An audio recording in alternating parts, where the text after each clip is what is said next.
Hare Krishna, Krishna Krishna, Hare Hare, Hare Rama, Hare Rama, Rama Rama, Hare Hare,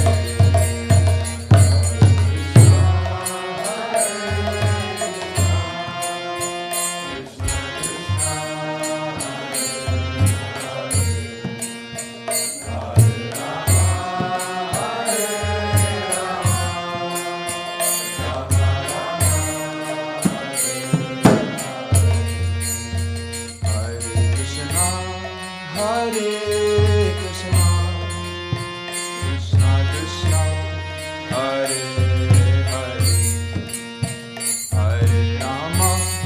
Hare Rama, Rama Rama, Hare Hare,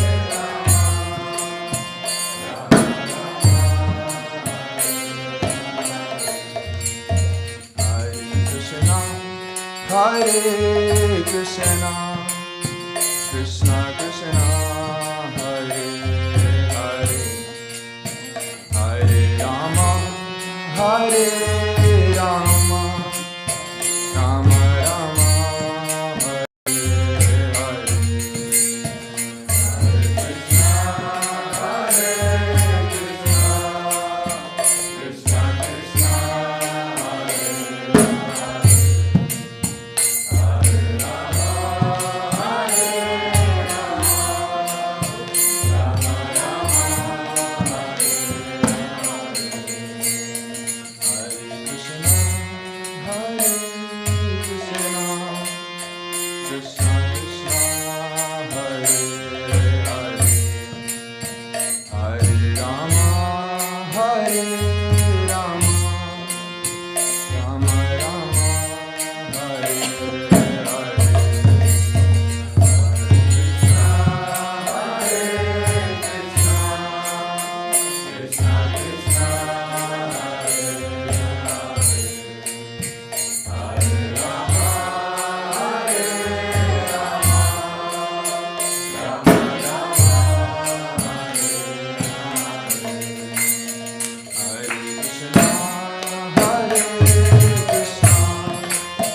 Krishna Krishna, Hare Hare, Hare Rama, Hare Rama, Rama Rama, Hare Hare,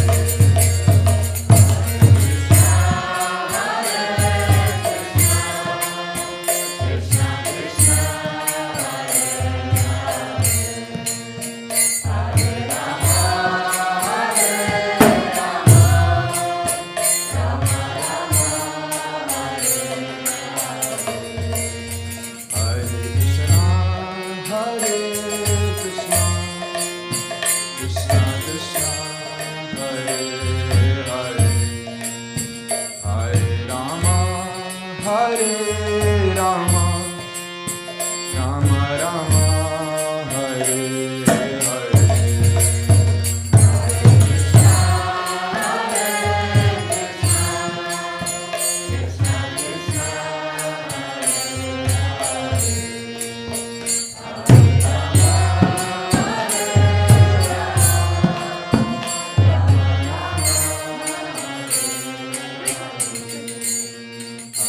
Krishna, Hare Krishna, Krishna Krishna, Hare Hare, Hare Rama, Hare Rama, Rama Rama, Hare Hare.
Hare Krishna.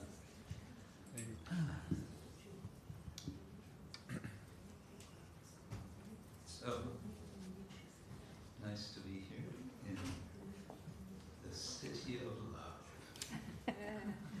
Ljubljana, right? Yes. Yeah.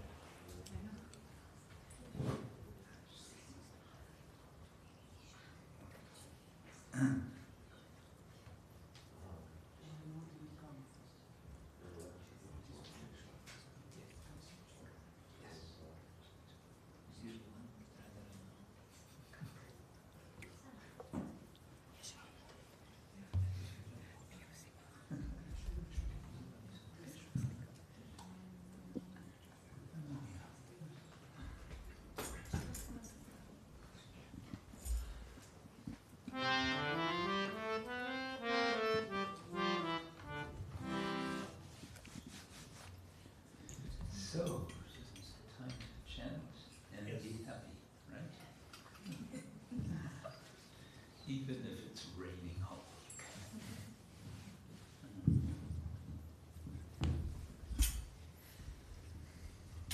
Okay.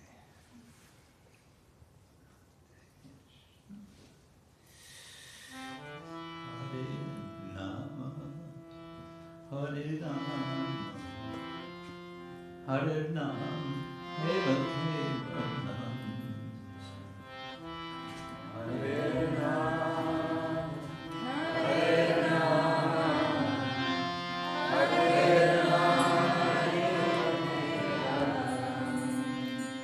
Kalo Naskeva, Naskeva, Naskeva, Gatiranda.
Prabhu Nityananda,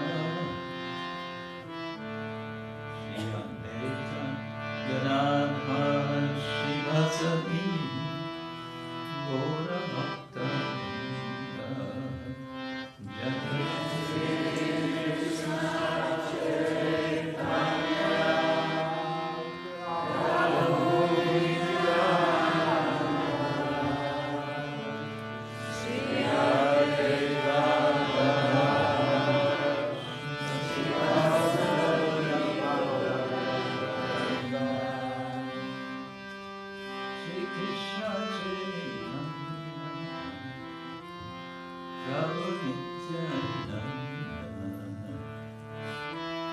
Shri Advaita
Hare Krishna,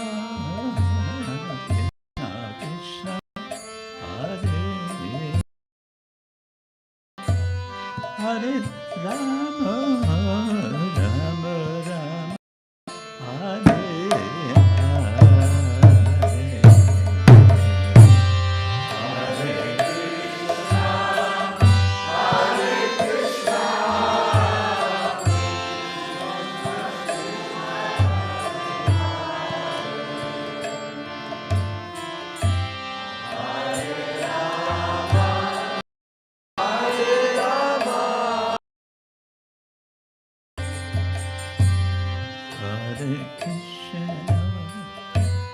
Hare Krishna, Krishna Krishna, Hare Hare,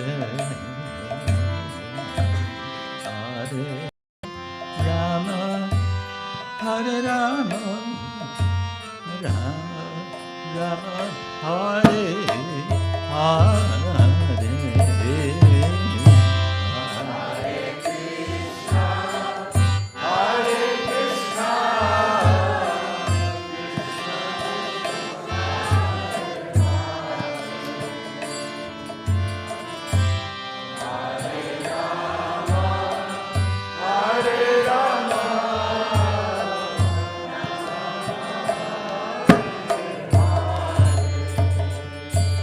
Hare Krishna, Hare Krishna, Krishna Krishna, Hare Hare, Hare Rama, Hare Rama, Rama Rama, Hare Hare,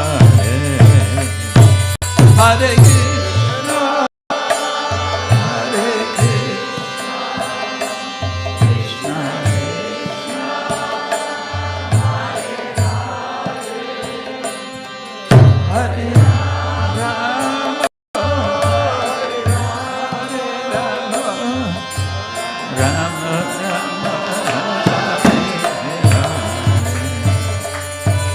Hare Krishna, Hare Krishna, Krishna, Hare Hare, Hare Rama, Hare Rama, Rama Rama, Hare Hare, Hare Krishna.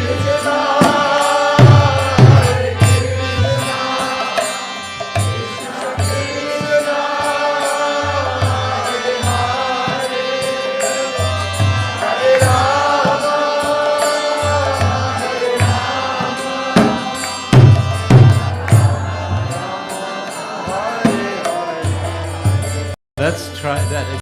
Hare Krishna, Hare Krishna, Krishna Krishna, Hare Hare, Hare Rama, Hare Rama, Rama Rama, and again, a little louder. Hare Krishna.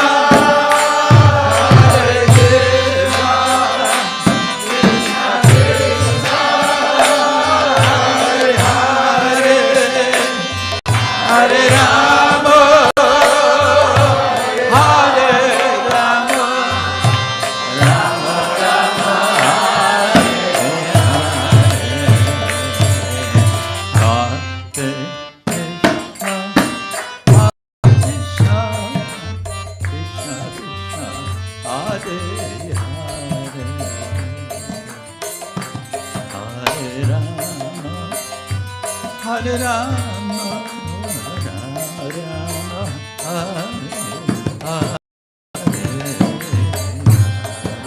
Krishna,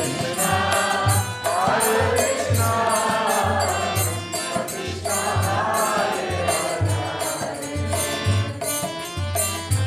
Hare Rama, Hare Rama, Rama, Hare Hare.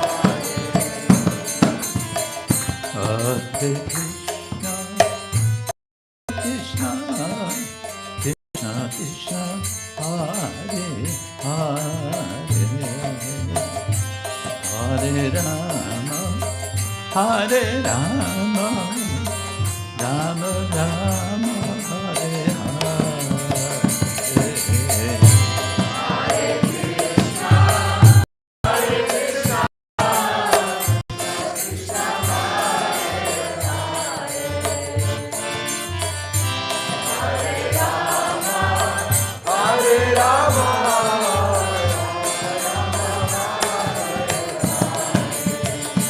Hare Krishna, Hare Krishna, Krishna Krishna, Hare Hare, Hare Rama, Hare Rama, Rama Rama, Hare Hare, Hare Krishna, Hare Krishna,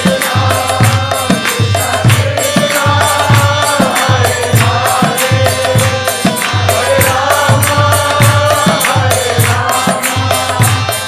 Rama Rama Hare and again Hare Krishna Hare Krishna Krishna Krishna Hare Hare Hare Rama Hare Rama Rama Rama Hare and again Hare Krishna Hare Krishna Krishna Krishna Hare Hare, Hare Rama, Hare Rama, Rama Rama,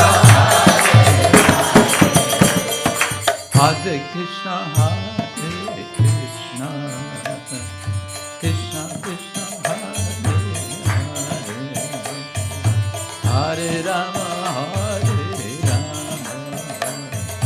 Rama Rama,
Hare Krishna Krishna Hare Hare Hare Rama Rama Rama Hare Hare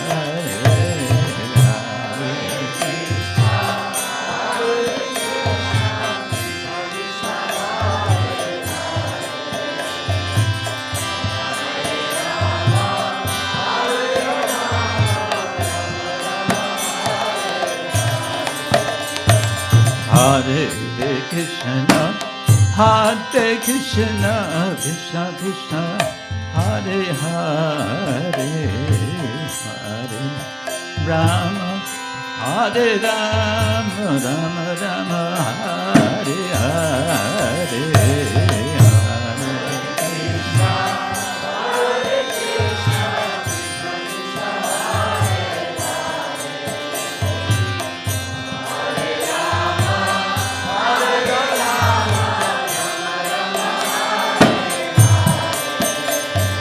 Hare Krishna, Hare Krishna, Krishna Krishna, Hare Hare, Hare Ram, Hare Ram, Ram Ram, Hare Hare,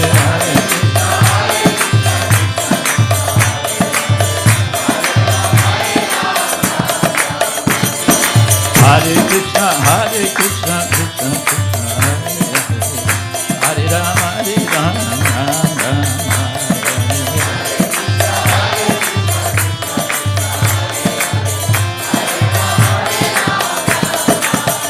Hare Krishna, Hare Krishna, Krishna Krishna, Hare Hare, Hare Rama, Hare Rama, Rama Rama, Hare Hare,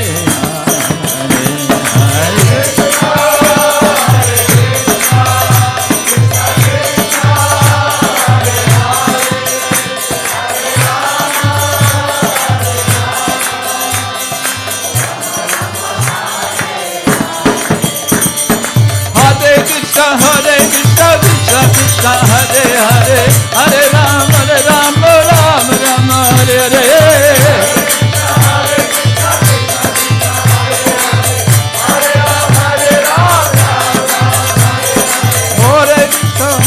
Krishna, Krishna Krishna, Hare Hare, Hare Rama, Rama Rama, Hare Hare.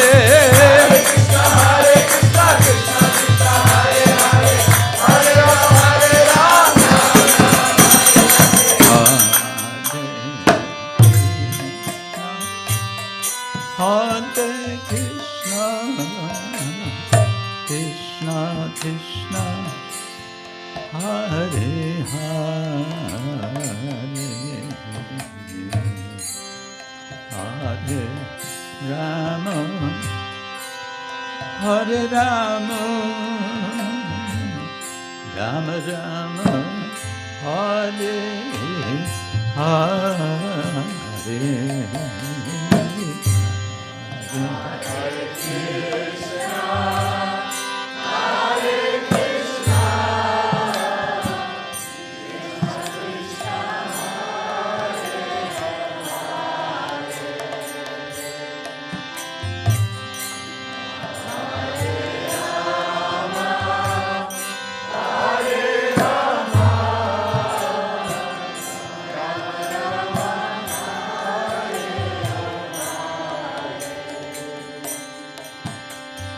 Hare Krishna, Krishna Krishna, Hare Hare, Hare Rama, Hare Rama, Rama Rama, Hare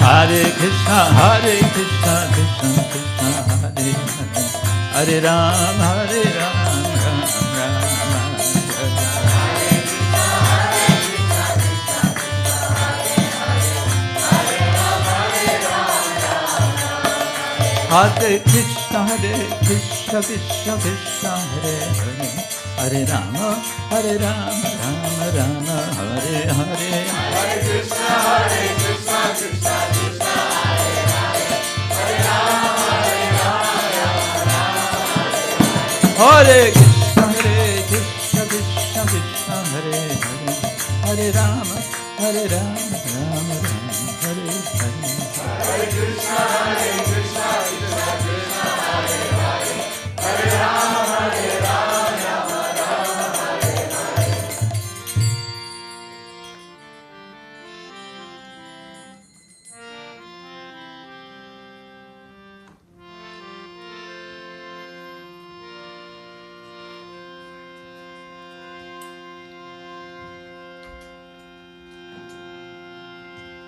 Okay, we're ready for a little bhajan. If you can all turn your attention to the screen. Can you see the screen? Can you? Is it large enough? No. Have to get them telescopes out. Can it be made sort of twice the size, and then we can scroll? Where's our expert?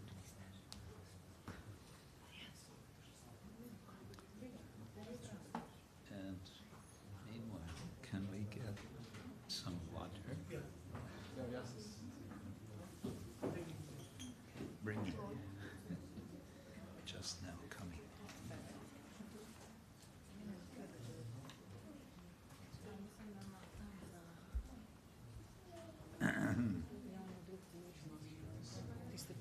So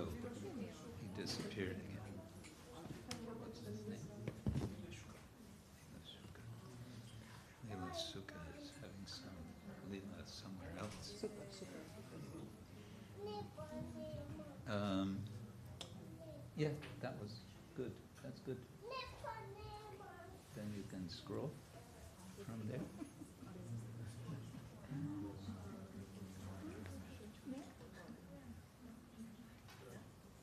You'll be able to scroll? Yes. Okay. We're good. So this is the Radharaman Kaho song. We sang this once here, didn't we? So everybody, you all know this. This is in Hindi Brajbhasha, and it's an invitation, I like to say. It's an invitation to chant the name Radharaman. Radharaman is a name of Krishna, he who's the pleasure of Radha, we could translate like that. And it's invitation, it's inviting everyone, whoever you are, wherever you are, whyever you are, to chant the name Radharaman. Why? Because it is so pleasing. It's pleasing to the heart, it's pleasing to Radharaman, pleasing to Krishna, and in this way all desires can be fulfilled. So, shall we try it? Yeah, I guess I can do like this.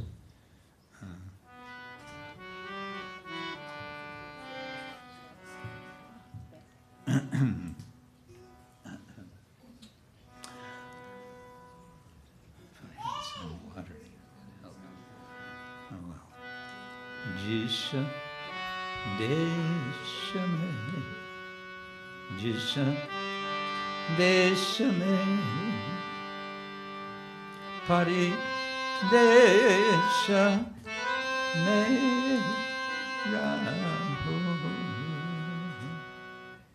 jisha desha mein, jisha desha mein, pari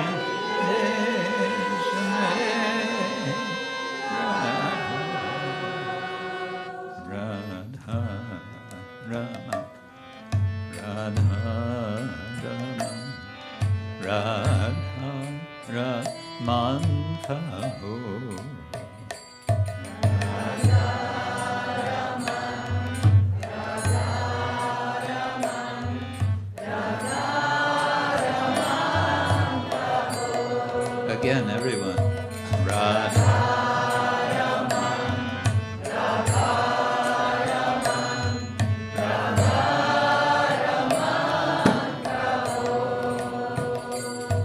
Jisa dana mein, jisa kama mein, jisa nama mera ho.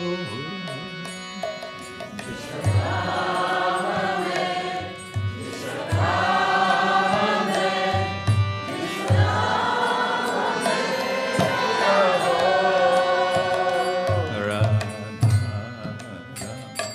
ho. Radha Ramanta ho.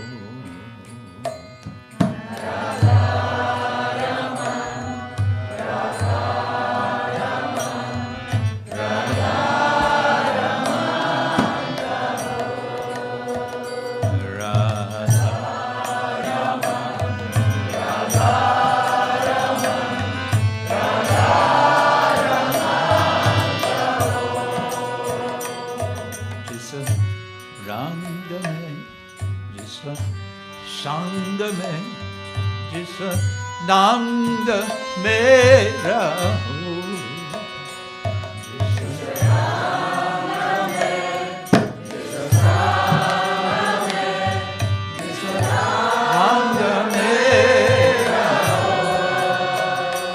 Again, jisa rang jisa nand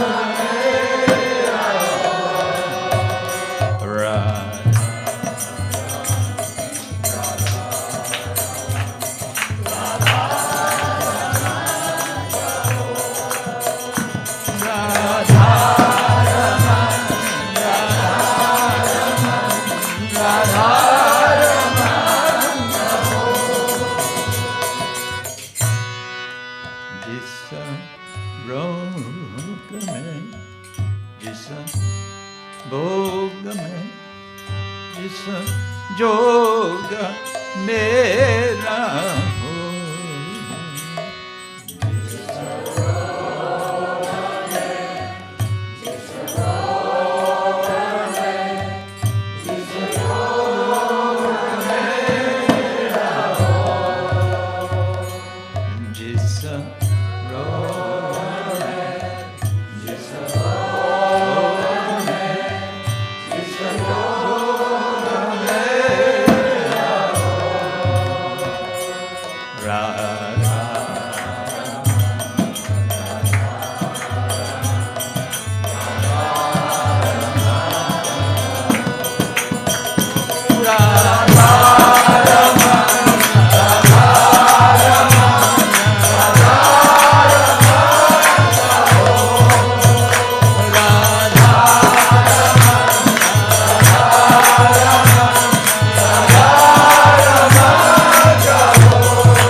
marma mera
ho.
Shri Radharamana Lala Ki Hare Krishna Hare Krishna Krishna Krishna Hare Hare Hare Rama Hare Rama Rama Rama Hare Hare Hare Krishna Hare Krishna Krishna Krishna Hare Hare Hare Rama Hare Rama Rama Rama Hare Hare Hare Krishna Hare Krishna Krishna Krishna Hare Hare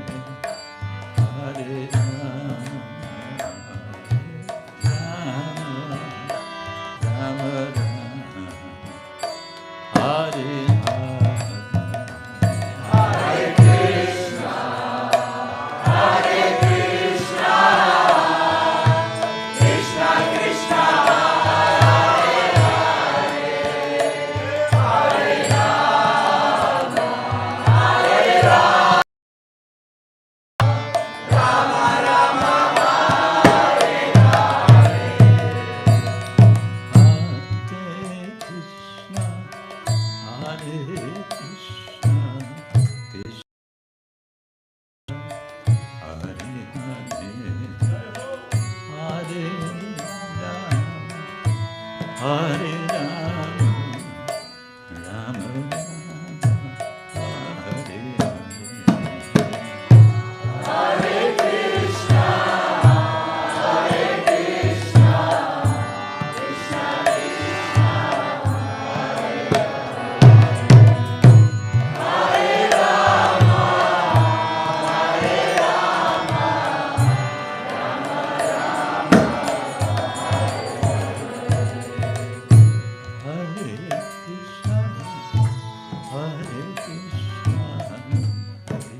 Krishna Hare Rama, Rama Rama, Hare Hare Krishna, Krishna Krishna, Hare Rama,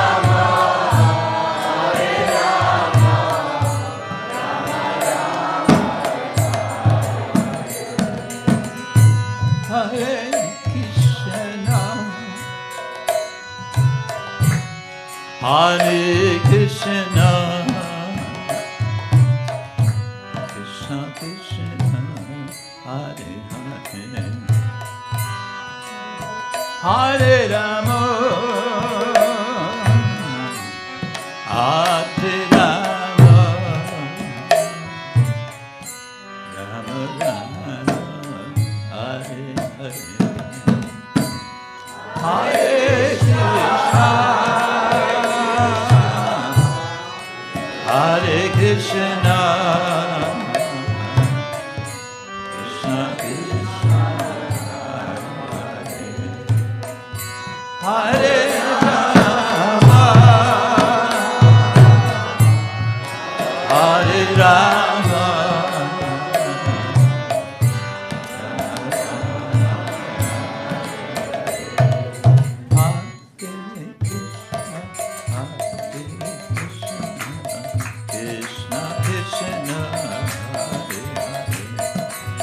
Hare Rama, Hare Rama, Rama Rama,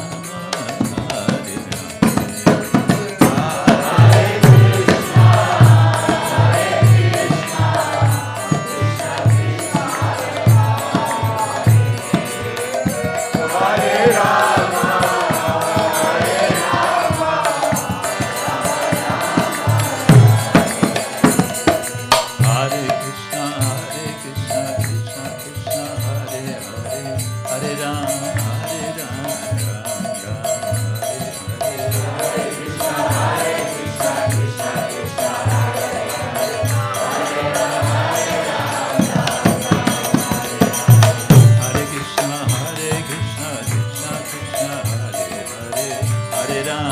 Hare Rama, Rama Rama, Hare Hare.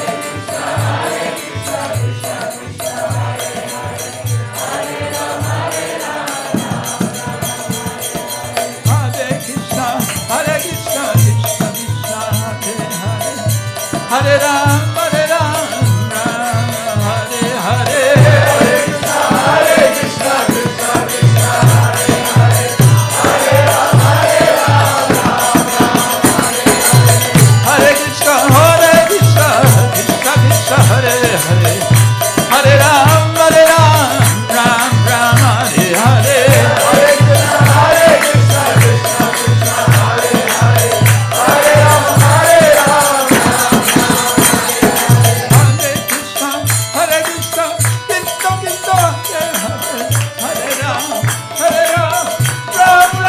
Hare Hare. Hare Krishna, Hare Krishna, Krishna Krishna, Hare Hare, Hare Rama,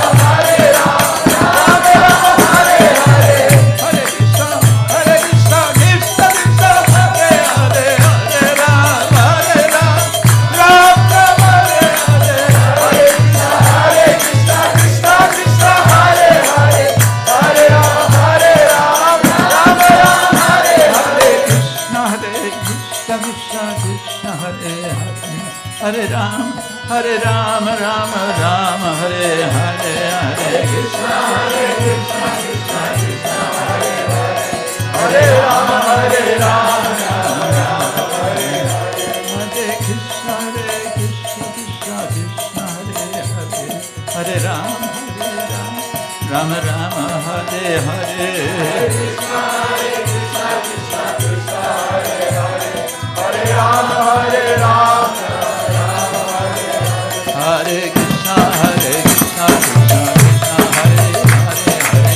Krishna, Hare Hare, Hare Rama, Hare Rama, Rama Rama, Hare Hare. Hare Krishna, Hare Krishna, Krishna Krishna, Hare Hare, Hare Rama, Rama Rama, Hare Hare. Hare Krishna, Krishna Krishna, Hare Hare, Hare Rama, Hare Rama, Rama Hare Hare. Hare Krishna, Hare Krishna, Krishna Krishna, Hare Hare, Hare Rama, Hare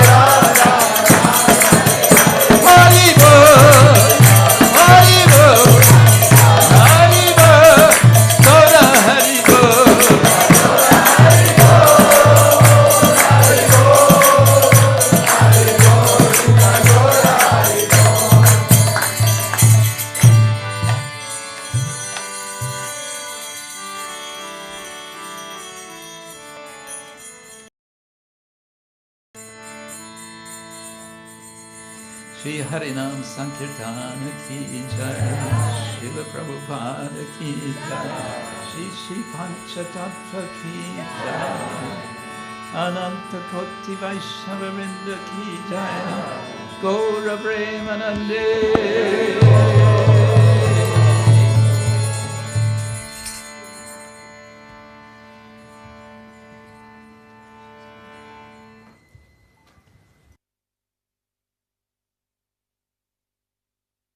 Hare Krišna, dragi obiskovalci, dragi gostje, prijatelji Krišne, na še enem nedeljskem srečanju skupnosti zvest Krišne. In tako kot vsako nedeljo smo tudi tokrat pričeli z glasbeno točko, katero je vodil današnji gost, njegova svetost Krishna Kshetra Swami, z ekipo Vijay Bihari na vridangi in pa nekaj bak, ki je igralo na karatale. In skupaj z njimi nas je popeljal v svet, kjer ni težav, kjer ni tesnob, kakor je bilo v pesmi rečeno whatever, however, samo da pojemo iz sveta imena. Tako da dajmo en haribol za glasbeno ekipo.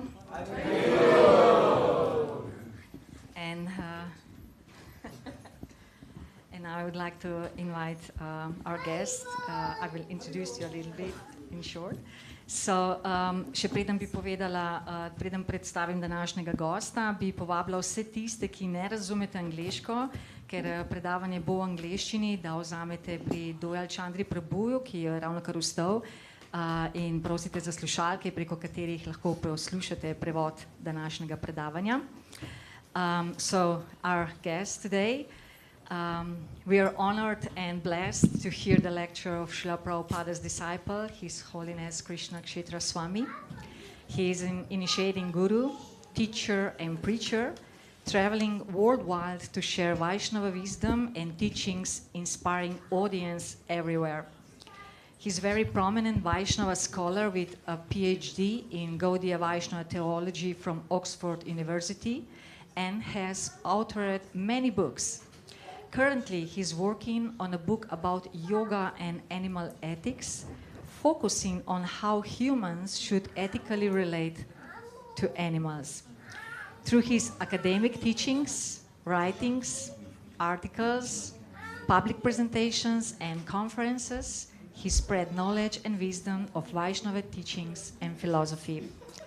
So today, Maharaj will talk about the significance and inspiring topic of Dialogical Vaishnavism, a short introduction. So, very short.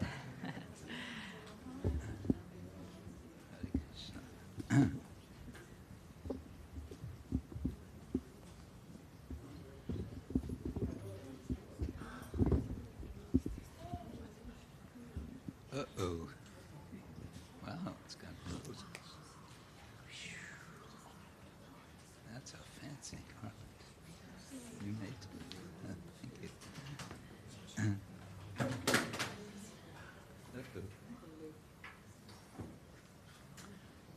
So we want to find a file on this. Yeah. It's called Dialogical Vaishnavism. It's a PowerPoint file.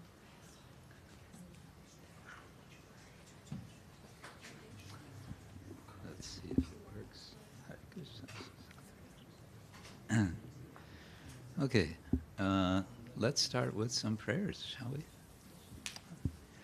Om Agyanatimirandasya Yananjana Shalakaya Chakshurun Militam Yena Tasmai Shri Gurave Namaha Shri Chaitanya Manobishtam Stapitam Yena Bhutale Swayam Rupa Kadamahyam Dadati Swapadantikam Vandeham Shri Guru Shri Yutta Padakamalam Shri Gurun Vaishnavangscha Shri Rupam Sagrajatam Sahagana Raghunatam Vitang Tang Sajivam Sadvaitam Savadutam Parijana Sahitam Krishna Chaitanya Devam Shri Radha Krishna Padam Sahagana Lalita Shri Vishakam Vitanscha Nama Om Vishnu Padaya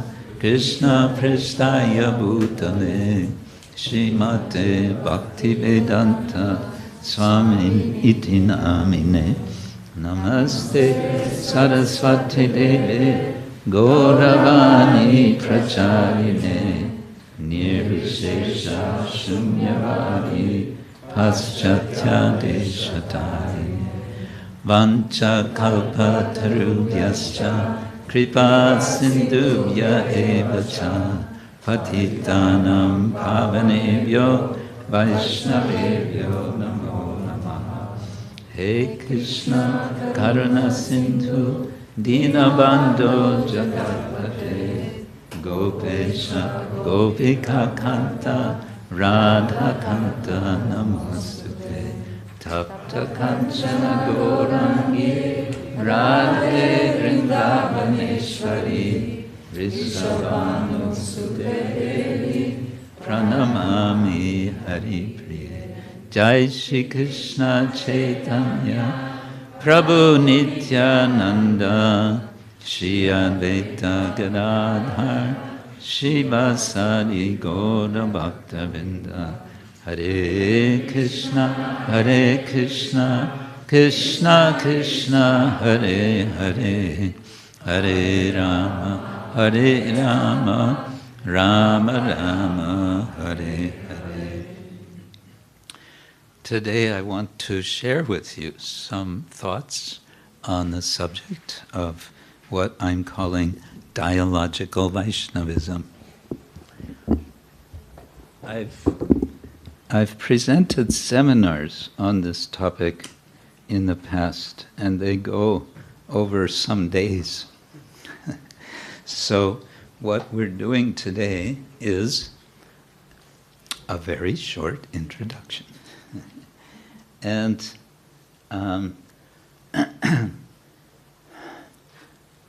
the subject is usually, in my mind at least, a subject not for a Sunday program. Why? Because we are a very mixed group in some respects. But on the other side, oh, thank you. So many comforts. On the other side, I thought, well, actually, here in Ljubljana, in this temple, which we call, I always forget, we call this temple Nava Yoga Pit, yes, Nava Yoga Pit. We have, I think you're a special group, so I think you'll be able to get this. So therefore, I thought, yes, let's just do it, at least as a little introduction, and we'll kind of see how it goes. Let's see now if I can do this. If I do this. Yeah. So, what is this about? Dialogical Vaishnavism. Dialogical. How would you? It's not diabolical. It's dialogical. How would we translate dialogical in Slovenian?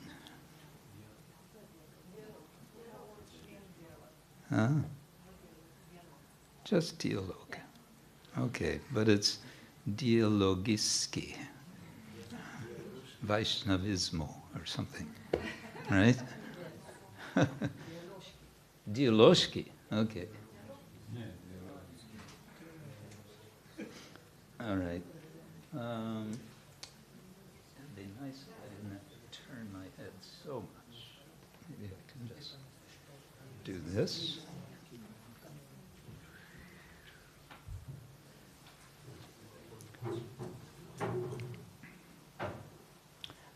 We're going to get more comforts. Thank you. Perfect. Okay. What would we do without all these comforts and machines? All right.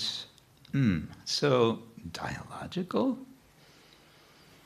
I thought we're practicing bhakti-yoga.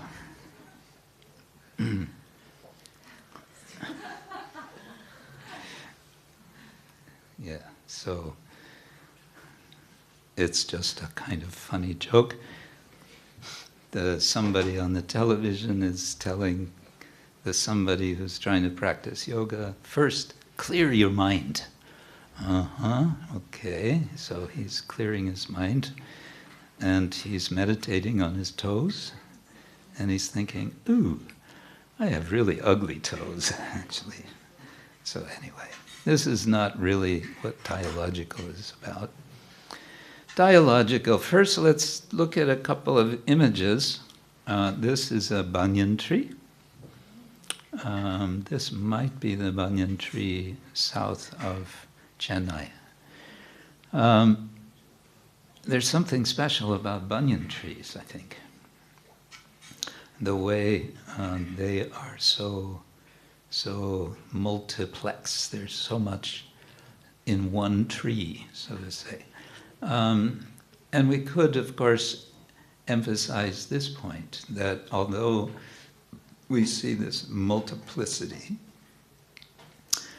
actually there's a unity. This is one tree, presumably, just with many branches, and of course the roots that go down and go up. Krishna talks about this in the Bhagavad Gita, but that's another topic. I just wanted to give this image as a way of thinking about dialogue. And this image also again, trees, this time many trees. And sometimes we've all had this experience. You can look up at the tall trees and see how they all seem to sort of converge. And I think that's an interesting image for what we want to consider dialogue. But there's another sort of idea, and that's the idea of a bridge.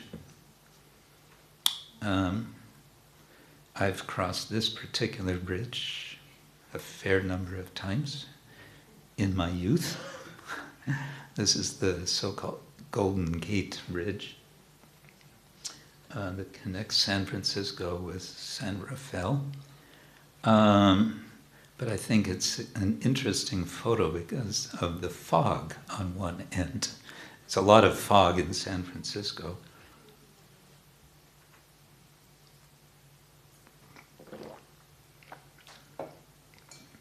But the idea of connecting, that's what bridges do. We connect, we go from one side of the bridge to the other side, and perhaps eventually we come back on the same bridge. And we could say that this is also an image of communication, although you could argue that the analogy is limited, because I may be going one direction in a car, and others may be going in the opposite direction in a car, and there's no communication between us. So there's some limit to the idea. Another bridge, different style, and one might have a different sort of feeling while walking on this bridge, a rope bridge, which may not be all so stable. One might have a feeling of wanting to be quite alert when crossing this bridge. In any case, the idea of crossing bridge, connecting, communicating, and communicating going in two directions, not in one direction. Okay, now the main focus that I've had in these seminars in talking about dialogue is communication with persons of various faiths, of various religious traditions. Sometimes this is called interfaith dialogue. Sometimes it's called interreligious dialogue. There's a history to this whole subject of interfaith and interreligious dialogue in terms of organizational practice and so on. And there's lots and lots of thinkers have written about it, considering it from all different angles. But the point here is just, it's very much about considering different religions, different religious traditions. So here's a little chart, just to get us thinking about the situation in the world today with respect to difference of religious groups. Taking the world as a whole, this is roughly the percentages we see. We have Christians of all different varieties, and there's so many different varieties of Christians. 32%, and then come Muslims. Also, there are several varieties, although two main ones, 23%. Next comes unaffiliated. It says 16%. I mean, these percentages and this way of calculating it, I'm sure one could find counter examples and find other kinds of statistics. Statistics are always a problem. Hindus, so-called Hindus, 15%. Buddhists, 7%. Folk religions, 6%. Other religions, 0.8%. And Jews, 0.2%. On another chart, not this one, another chart, it showed also atheists, 2%. I wonder what it would be here in Slovenia. 100%. 100%. Okay. Yeah. Anyway, we could probably find charts for Slovenia as well. Okay, so that's just getting us thinking about religions in some way. There's hundreds of ways to think about religions, talked about. But I've come with these questions for, oh, look at that, for those who would like to practice Krishna consciousness. How can our own spiritual lives and devotional experience of Krishna consciousness be enriched through open engagement with people of faith in other traditions? Now, for some of us, this may seem like a very strange sort of question. Why would we want to engage? Why would we want to have open engagement? And what is that? And how could it possibly be enriching? We have everything in our tradition. We have all the riches. We might feel like that. And there could be good reasons, and one could make an argument for that. Still, I want to raise this question. How can our spiritual lives and devotional experience of Krishna consciousness, or bhakti, be enriched through open engagement with people of faith in other traditions? Persons who identify themselves with one or another of these traditions we saw on the pie chart. Of course, we could then say, well, these are all superficial identifications. We are not this body, we are not Hindu, we are not Christian, we are not Muslim, we are not Buddhist, right? We understand this point. But if you just tell someone that, someone says, I'm a Christian, and you say, no, you're not. What do you mean? That may not be a good opener for communication. Right? Okay, next question. How can we share Krishna consciousness with others in ways that are value-adding for persons of faith, thus pursuing genuine friendship and cooperation for fostering spiritual uplift of all? Now notice this question, the key word is share, but notice there's no reference here to conversion. There's no idea here that we're going to make everybody a Hare Krishna. No. I think if we're a little realistic, we may recognize that probably the vast majority of people in the world, whatever a Hare Krishna devotee's good intentions might be, they're going to keep their own traditions, their own faith, and for many of these people, their faith is possibly deeper than you or I may appreciate. Something to think about. Okay, so those are a couple of questions. I have more questions. Do you want to hear more questions? All right, here we go.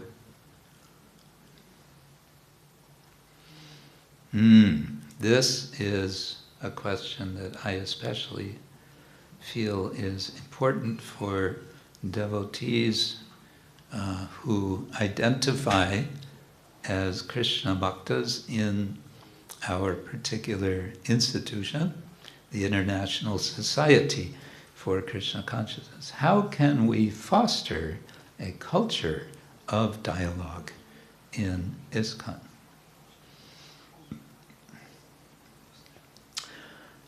The implication of this question is that we don't have very much of a culture of dialogue. Some places we have some culture.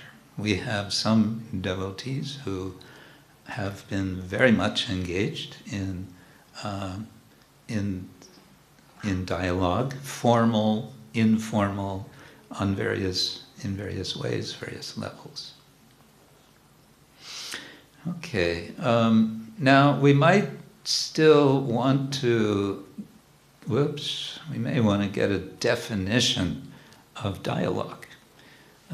We all kind of think we know what that is, but here are a couple from William Isaac's Dialogue and the Art of Thinking Together.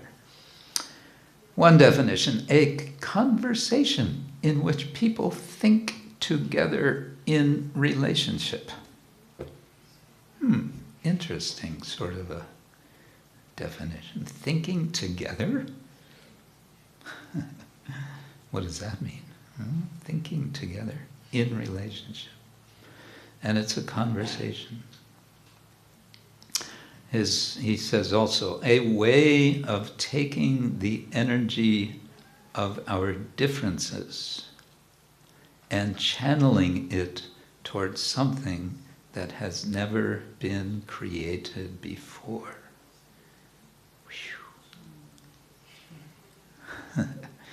So notice the energy of our differences. So one thing to notice there is it's acknowledging difference and it's accepting difference.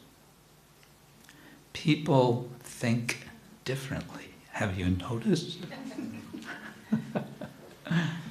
Even in this room. Have you noticed? Oh yes. Yeah, so, all right, so we think differently. Great, what to do about it? Let's see if we can make the energy of that difference somehow come together. And out of that energy, something new can come. Is it possible? Is it possible? And of course, the question can then come, is it worthwhile?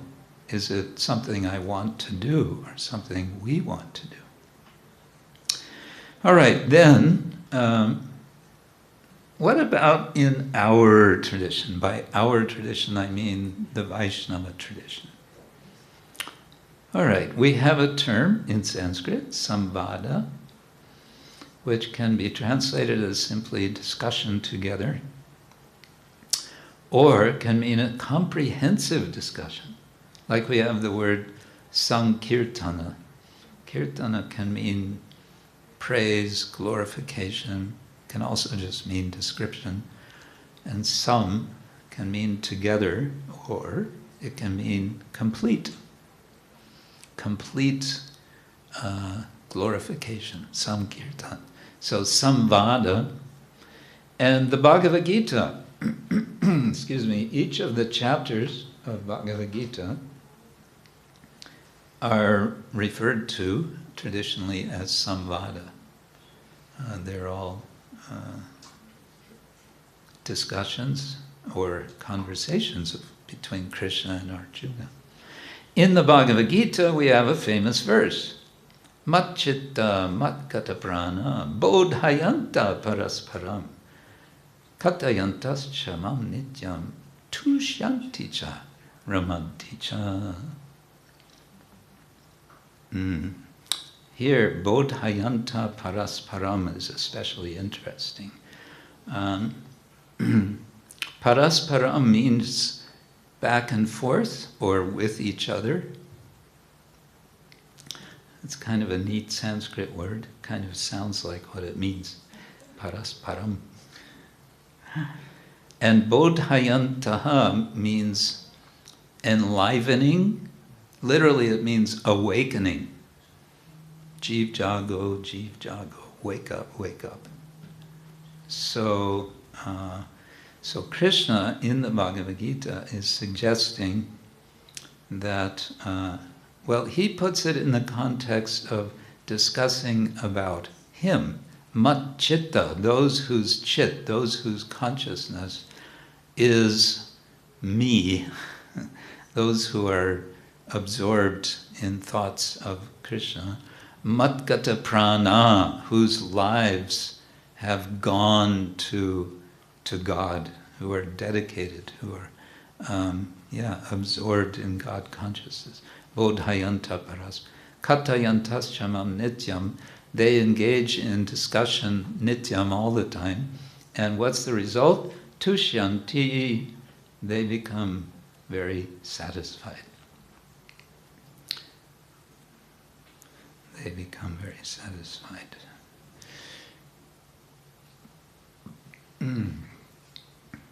If we go to Chaitanya Charitamrita, we have there the description of Chaitanya Mahaprabhu, his very dramatic life, and one very dramatic moment is his meeting with the Kaji of the area of Navadip, and they have a discussion.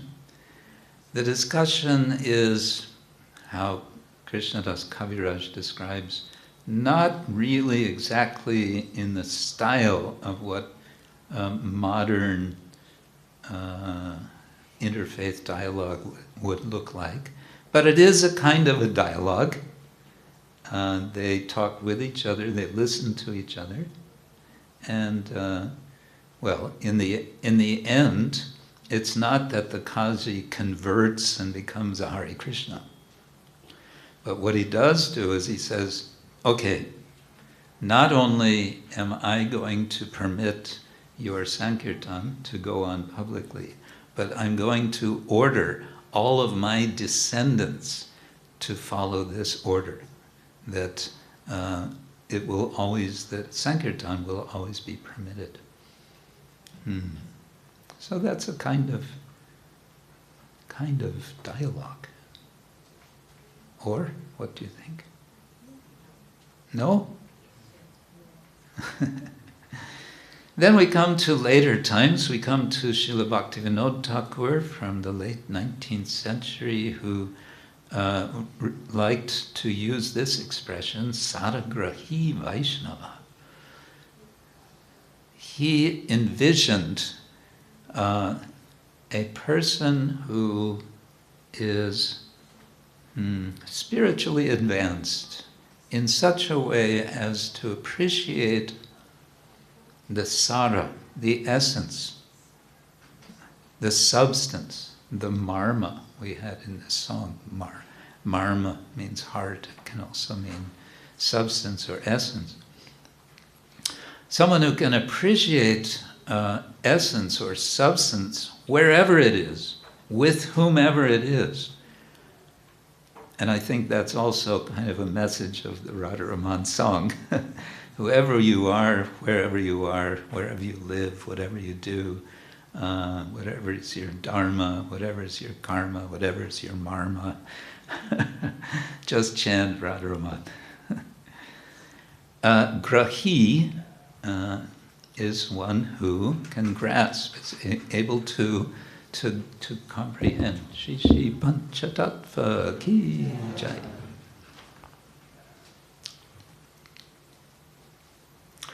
Now, I want to expand a little on Bhaktivinoda Thakur. He says some interesting things. And he wrote about this because, as I mentioned, late 19th century. So there's a history here.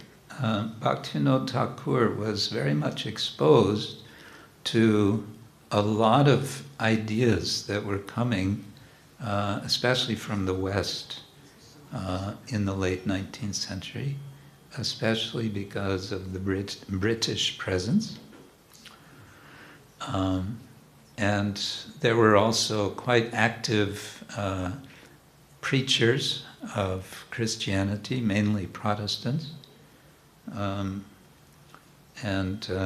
So he was encountering, and he was reading Western literature. He was reading the Bible. And he was also reading various modern English writers. So, in his book, Chaitanya Shikshamrita, I think this is a nice example of what may be called open engagement. So, practically in the beginning of this book, Chaitanya Shikshamrita, the nectar of the teachings of Lord Chaitanya.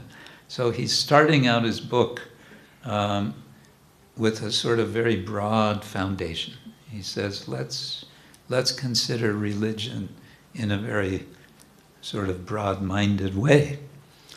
And there he identifies 5 types of diversity, 5 differences, 5 sorts of difference among different religions. So we can say, well, there's there's Christianity, Islam, Buddhist, Hindu, etc., etc. But there's different ways of understanding difference. And he suggests 5. There's difference in teachers and prophets, is the first. Then difference in mentality and expression of reverence by the worshippers. Okay. I'm going quickly. We could, I'm sure, think of examples for all of these. There's difference in procedures of worship. Notice in the last 2, he's saying there's something in common. There's worshippers and there's worship. Talking about religion, that means there's going to be some worship going on, some kind of worship. Yeah, I don't know if Zen Buddhists would say they do worship. Maybe not. In any case, difference in procedures of worship, then difference in conceptions of God. Now here, you may say, hold on, wasn't one of those groups that you showed in the pie diagram, wasn't that Buddhists? And don't they not accept God? Well, it's complicated.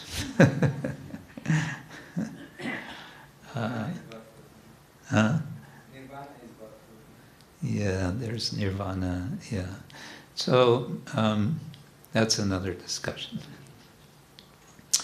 Bhaktivinoda Thakur says there's differences in conceptions of God. So you can say, yeah, the Buddhists have a conception of God. What is that? Well, there is none. There is no personal divinity, they might say. It's hard to say. There's so many different Buddhist traditions. 5th, difference in the name and statements of God because of variation in languages. Okay, so he's saying just look at the differences in language. How many different languages are there in the world? They estimate, what is it, 6,000? 6,000. I think somehow that number's in my mind. There's a lot of languages. Ever since the Tower of Babel fell down. Right, so there are differences. This is what he's saying. But now, look at this, and please Be patient. This is a longer quote from Bhaktivinoda Thakur. Again, it's from the Shikshamrita, Chaitanya Shikshamrita. Because of the above 5 differences, it is only natural that the various religions will appear quite different. Yeah, it's natural. However, he says, it is improper and detrimental. Detrimental means not good, not healthy, to argue over these differences. That it's not going to help to argue over differences. If one goes to another place of worship, one should think. So now he's giving a suggestion. What if you go into a church or a mosque or a whatever, a place of worship, and you see things going on there? He says, here's how you can think. The people here are worshiping my Lord, but in a different way. Because of my different training, I cannot properly comprehend this system of worship. However, through this experience, I can deepen my appreciation for my own system of worship. The Lord is only one, not two. Therefore, I offer respect to the form I see here and pray to the Lord in this new form that He may increase my love for Him in the form to which I am accustomed. So he's not saying, you're going to walk into somebody else's worship service and have a transformation where you sign up, you join their church or whatever. Well, that could happen too, I suppose. He's saying, no, let it be an experience for deepening your own faith through the difference. See the difference, appreciate it, don't be threatened by it. Don't feel threatened.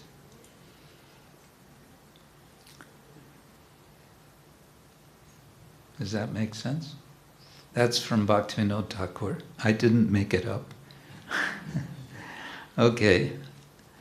And here's a brief quote from Srila Prabhupada. He was speaking with one Christian priest, and he said, now our appeal is to everyone, every religious sect, that people are becoming godless generally at the present moment.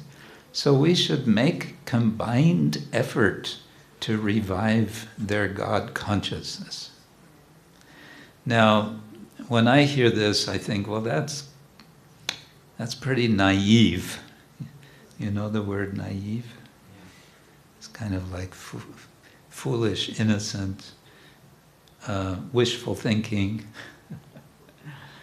But Prabhupada had a very big vision, actually. He was always thinking bigger. So this was a basis for Srila Prabhupada's idea of how dialogue might take place. Okay, you believe in God, I believe in God. Why don't we combine our efforts in some way that we can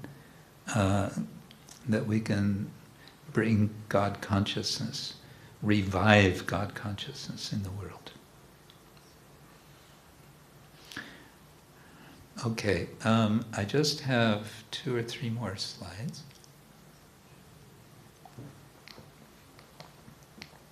And then we'll see if you have any thoughts. The International Society for Krishna Consciousness has an official statement on interfaith dialogue. It has 5 parts. Do you want to hear it, what it is? You may be surprised. You may be shocked at some of the things. So this is the first statement. It's in 3 parts. In ISKCON, we view all communities and philosophies advocating and practicing love for God and founded on revealed scriptures as representative of the ultimate religious expression. We also respect the spiritual worth of paths of genuine self-realization and search for the absolute truth, in which the concept of a personal deity is not explicit. So this is being very inclusive. It's saying, look, even you don't talk about God in your faith, we still appreciate you're pursuing something that's good. We're happy about that. Other communities and organizations advocating humanitarian, ethical, and moral standards are also valued as being beneficial to society. We value. It's not something to be unhappy about. So that was the first statement. The second one is shorter. ISKCON views dialogue between its members and people of other faiths as an opportunity to listen to others. What? Listen to others? Are you serious? And to understand what others believe and value. To develop mutual understanding and mutual trust. And to share our commitment and faith with others. See the word share. While respecting their commitment to their own faith. Wait a minute, I thought we're a mission and our business is going out and preaching and distributing books of Srila Prabhupada, and everyone should just read these books and forget about whatever they think. Well, I think we have to think a little more deeply about our mission. Third point, ISKCON recognizes, this is going to be a surprise.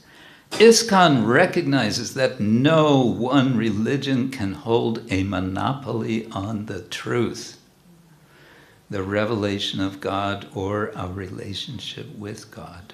We assert that the Lord, in his individual relationships with his devotees, governs these things. It's between individuals and the Lord, ultimately. It's not about this religion, that institution, this institution. The fourth, ISKCON's members are encouraged to be respectful and supportive of people of faith from other traditions, and to see the need for people of different faiths to work together for the benefit of society as a whole and for the glorification of God. Yeah. So, Trinadapi sunichena taroriva sahishnana amanina manadena kirtaniya sada hari. That's being respectful. And finally, ISKCON affirms the responsibility of each individual to develop his or her relationship with the Supreme Lord. And that's it. That's the whole statement. This is being republished with some elaborations. It's coming in a small book or booklet, which I believe is also, I hope, it's also going to include responses to our interfaith statement by theologians and representatives of other faith traditions, what they say about this statement. So, this is pretty much what I wanted to present. This is again showing, I like this painting. I think it gives a nice representation of Chaitanya Mahaprabhu speaking with the Kazi. And it looks like a nice interfaith dialogue going on. Okay, so we have been through a bit of a very short introduction. My suggestion is we think about ways to cross bridges to connect with people. We're all of us in this, especially these last few days, it's been very rainy, so we think a lot about water and flooding and so on. And that might remind us of Nityananda Prabhu, who flooded the world with love of God, going to every door. Proti gore gore gia koro e bika, bolo Krishna bhajo Krishna koro Krishna sika. He requested everyone to chant Hare Krishna, and that's wonderful. We want everyone to chant Hare Krishna. But people might want to also talk about it. And how do we talk? Well, there's lots and lots and lots of different ways. And the general term, what we might find useful, is the idea of dialogue. Dialogue can happen in very informal ways. It can happen in very formal ways. And everything in between. It can be very individual, or it can be very public. It can be that you are representing an institution, or it can be that you're just speaking for yourself. There are many, many different ways. It's a big subject, so I think that's what I wanted to say for now. And let's see if you have any thoughts on this very short introduction. Hey Mangi Gopi, I thought you would have something to say. Thank you so much for this wonderful topic. I remember I attended your seminar in Mayapur 5 years ago. And it's This really was all... Yes, it's a wonderful reminder. And I just want to... You mentioned that issue might be to develop the culture and not have a culture of a dialogue. So that indicates that actually dialogue is a process. It's not state, but it's a process. We need to keep on developing this thing. Yeah. So it's wonderful. And I'm just thinking in a related to our community, ISKCON community. Sometimes we have some issues, like some social issues, and we are concerned for the social well-being of our institution. But we didn't develop this culture, how to communicate these concerns. Yeah. So what could be your advice, how to do it in order to somehow resolve the situation in a constructive way? Yeah. How about, instead of talking about interfaith dialogue, talking about intra-faith? What about within and amongst ourselves? Well, I guess the starting point can be the old saying that we have one mouth and we have two ears, right? So developing our capacity to listen, instead of thinking, what am I going to say next while the other person is talking? Because what am I doing? I'm using my animal tendency of being defensive more than anything, right? What do animals do and humans have in common? Eating, sleeping, mating, and defending. So one way that we defend ourselves is with our words. And how we prepare our words when someone else is speaking makes it so that we're not really listening to what they're saying. And that can go into a kind of spiral of a downward spiral of no communication.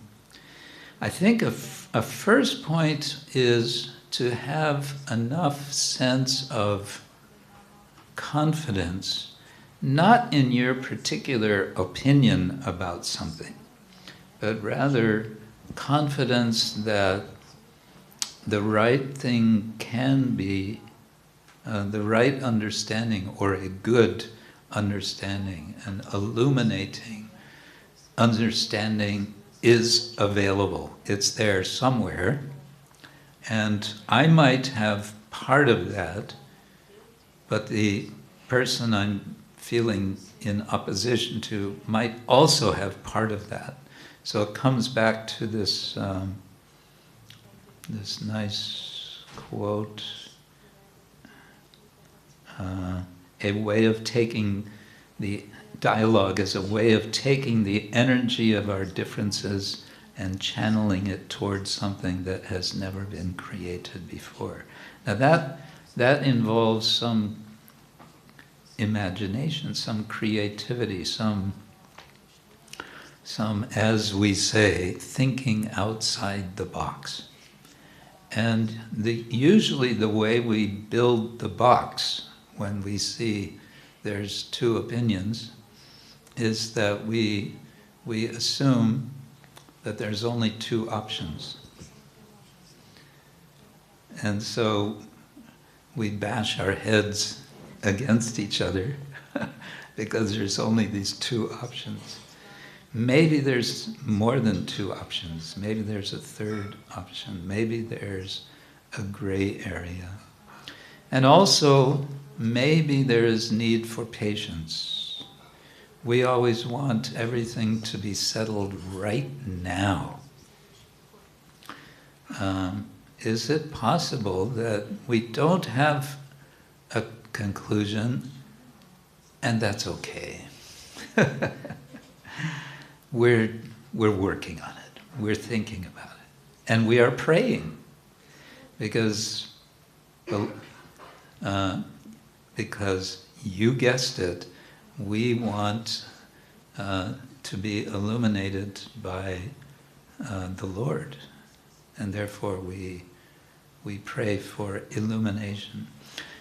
Something I remember from reading many years ago as psychologist, I've probably mentioned this here, who identified 4 stages of community, of spiritual community.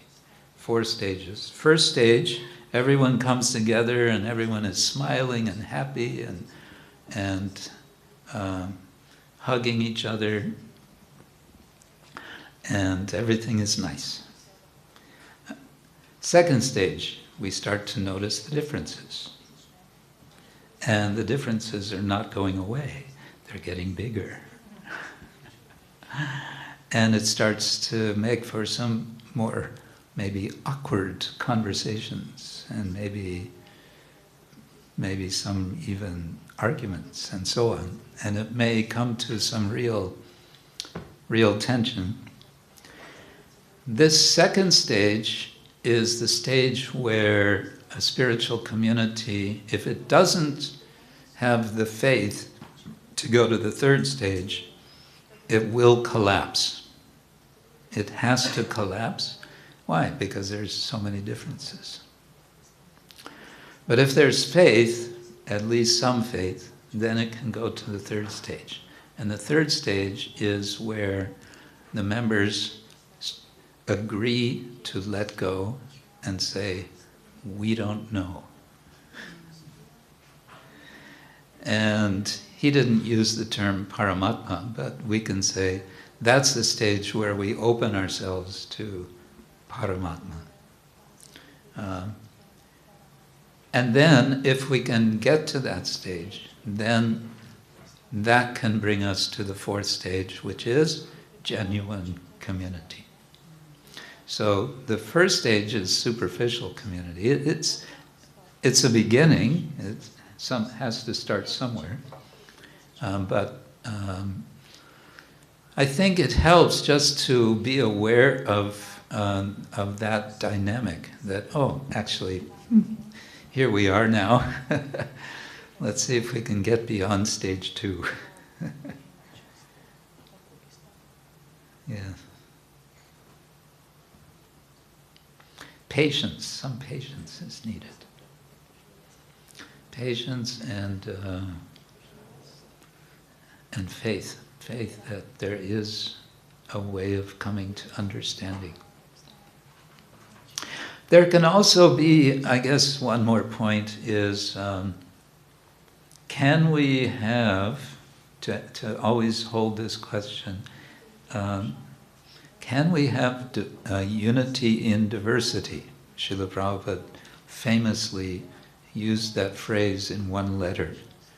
I remember once we had this exercise, we had a sangha in Mayapur of the sannyasis and the GBC members and so on. The facilitator had us read this letter from Srila Prabhupada and read it again and again and again, where Prabhupada is speaking about unity and diversity. So the point here being, maybe we see difference, we see someone says this and someone else says that. Is there space for both of us? Maybe there is. Can we see the bigger space in which, we can coexist? At least we can meet once a year for Ratha Yatra. Yeah. Is that okay? Thank you so much. But speaking about the differences, there is a wonderful book. It's written from a Protestant priest. His name is John Paul Lederach, and it's called Moral Imagination. It's really wonderful and helpful how we can use imagination to connect deeper with our unity and then rise above diversity in a positive way. It's wonderful, very really nice. wonderful. Moral imagination. Yeah, this is really the thing. Okay. Yes. Yes. Thank you, dear Master, for a wonderful lecture. I don't know what is a folk religion. Can you give me just a sentence on this? And my real question is how to present Hare Krishna movement to our friends and loved ones in a true choice way. Thank you. How to present where? Hare Krishna movement to our friends and loved ones in a true choice way. In? True choice. True choice. True choice. Right choice. True. Okay. Folk religion, well, scholars would speak about indigenous religion. So there's, for example, the indigenous peoples of the Americas, North America, South America. They have their religious traditions. Peoples of, all over the world. There are the so-called Aborigines of Australia. There are African, probably hundreds of different African folk traditions. Inuit, that is so-called Eskimo, all over the world. There's different, generally, maybe a common term for all of these would be they're generally not in written form. They're communicated orally. I think that would be a kind of common denominator. And how to communicate with friends and family and in a good way. Well, first thing I would say is be patient and don't try to, we say in English, don't be in your face. How would you say that in Slovenian?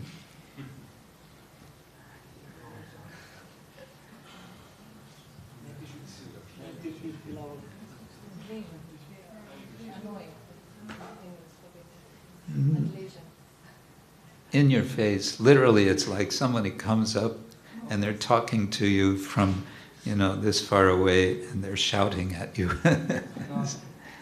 Don't be like that. No. Be patient. Give in small doses. Small doses. Dosage, you know the word dose? It's like a medicine. So we give a little something.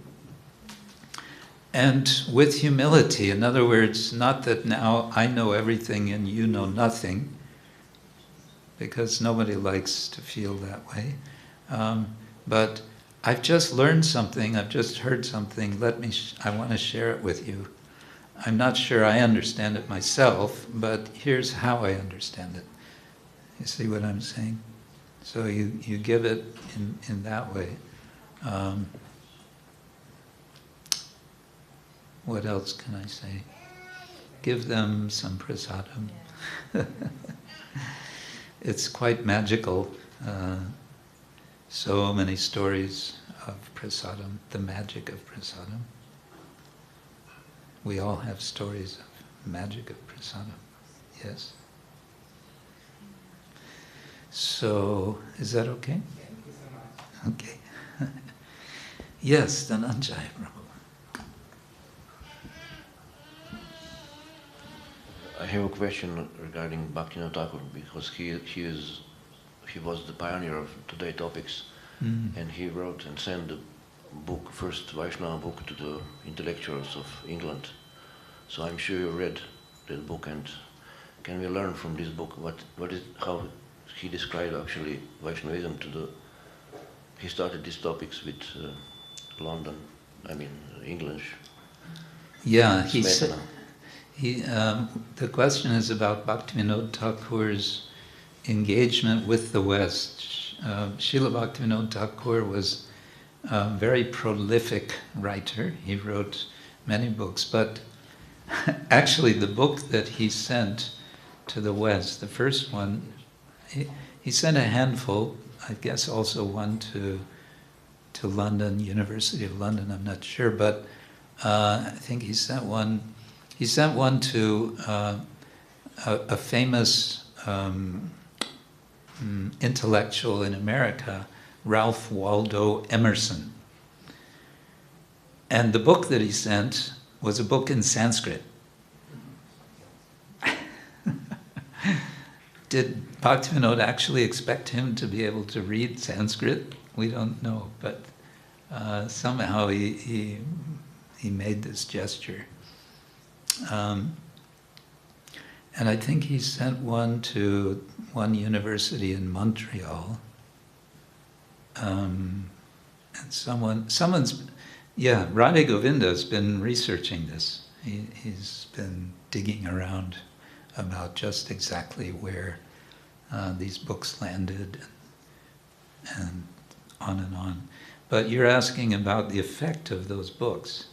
I don't think we can say that there was any immediate visible effect. There may have been some polite, gratitude, thank you for sending the book. But at the time, in that circumstance, who is Bhakti, Kedarnath Dat Bhaktivinoda, who is this? He was not famous, but in his humble way, he thought, anyway, let us give this knowledge. Who knows how it will catch? Yeah. That was Bhaktivinoda's enthusiasm. He had such enthusiasm to share Chaitanya Mahaprabhu's teachings. But he also had this sense of wanting to communicate, to dialogue, not just to make it a one-way road, so to say. As I said, he himself was reading extensively Western religious literature. And some of that, you can say, filters into his own writings. in certain ways. But a lot of that was when he was younger. So when in his later years, from 1893, which ironically is the year the world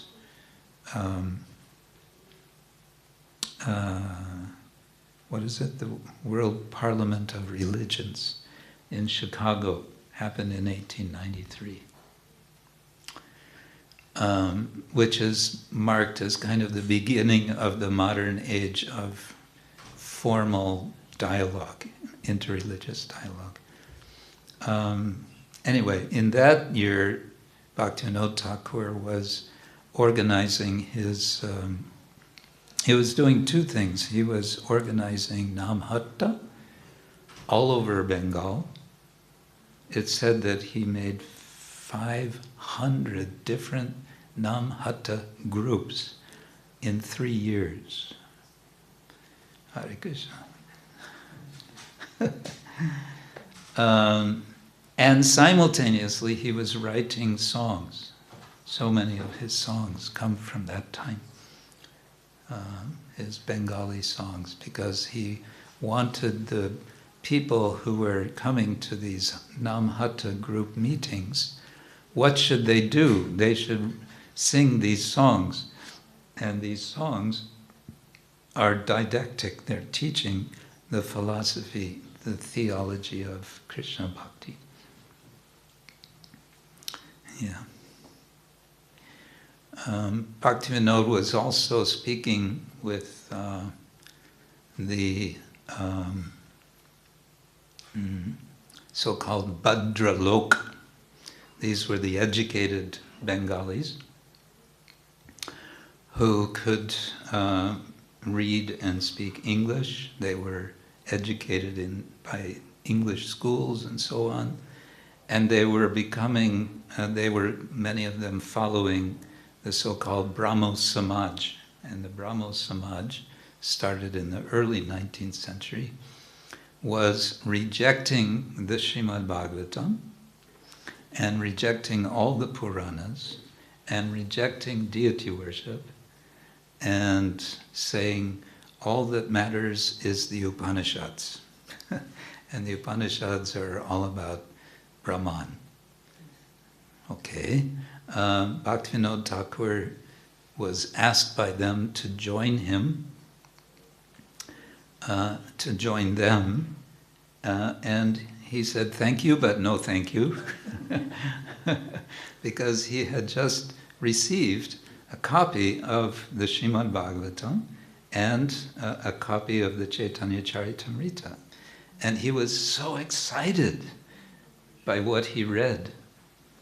And therefore, he was invited to give a speech to these Bhadralok people in Dinajpur. So he gave a speech in which he says, "Come on, don't throw the Bhagavatam out like throwing the baby out with the bathwater." He doesn't use that expression, but that's basically his message. Don't throw the baby out with the bathwater. There is so much value in the Bhagavatam. You just have to be more serious to read it properly. And then he wrote that speech as a booklet, and that booklet is available in English. It's called The Bhagavata, Its Philosophy, Ethics, and Theology. Very fascinating book. Yeah. Hare Krishna. On that note,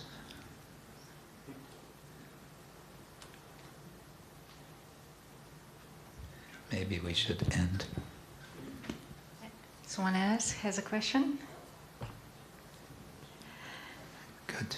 Yeah. So Hare Krishna. Thank you for your kind patience in listening.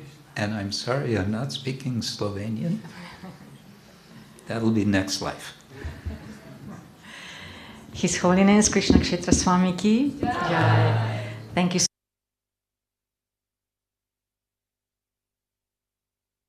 kind of knowledge of how to have a proper dialogue with other people. Tako da, dragi bakte, gostje, zdaj ste povabljeni vsi, da se obrnemo k božanstvom, kjer bomo v njihovo zadovoljstvo zapeli in zaplesali. Po tem plesu bo sledile kratke novice in pa vegetarijanska pojedina. In pa še program plus imamo po vegetarijanski pojedini. Tako da zdaj vsi ljubno vabljeni pred božanstva, da se zapoje.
Hare Krishna,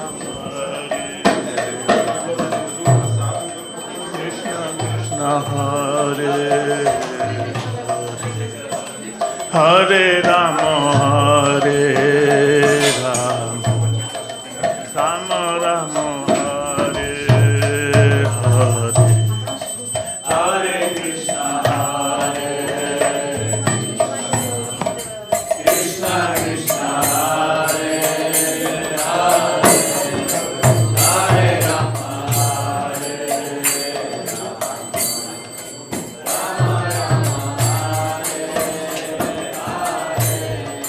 Hare Krishna, Hare Krishna, Krishna Krishna, Hare Hare,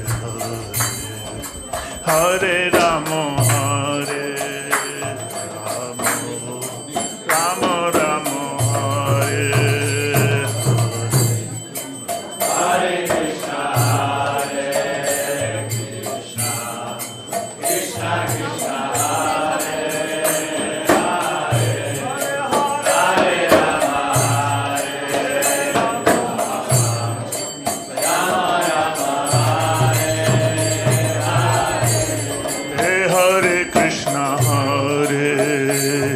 Krishna, Krishna Krishna, Hare Hare, Hare Rama,